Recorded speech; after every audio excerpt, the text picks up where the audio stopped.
జై శ్రీమన్నారాయణ. ఈరోజు మనం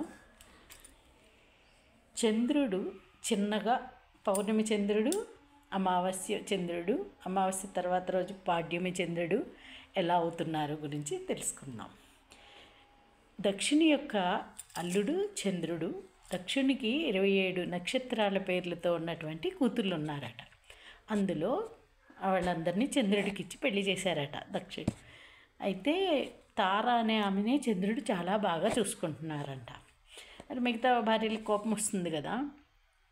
అప్పుడు దక్షుడు చంద్రుడిని పిలిచి నువ్వు ఒక ఆమెని భార్యని బాగా చూసుకొని తారని ఒక్కటే బాగా చూసుకొని మిగతా వాళ్ళని నెగ్లెక్ట్ చేస్తే మరి వాళ్ళందరూ బాధపడరా, అలా ఉండటం కరెక్ట్ కాదు అని శపించి నువ్వు క్షీణిస్తూ ఉండు అని శపించారంట. అంటే అమావాస్య నుంచి పౌర్ణమి వరకు అలా క్షీణిస్తూ అమావాస్య వస్తుంది, తర్వాత పెరుగుతూ పెరుగుతూ పౌర్ణమి వస్తుంది కదా.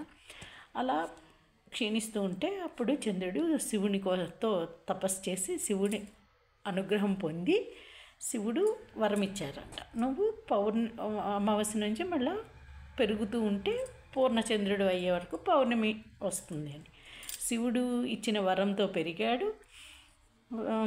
దక్షుడు ఇచ్చిన శాపంతో తరుగుతూ ఉన్నాడు. ఈ చంద్రుడు పెరిగి తగ్గటాన్ని 16 కళలు అంటారు కదా. ఆ 16 కళలు కలిగిన చంద్రుడిని చూస్తూ మనము ఆనందంగా ఉంటాం. చంద్రుడు పాపం పుణ్యం ఉన్నట్టే, రూపాయికి నాణ్యం రెండు వైపులా ఉన్నట్టే లైఫ్లో కష్టం సుఖం కూడా ఉంటూ ఉంటాయని ఈ చంద్రకళలను బట్టి మనం తెలుసుకోవచ్చు. ఆండాళ్ తిరువడిగళే శరణం.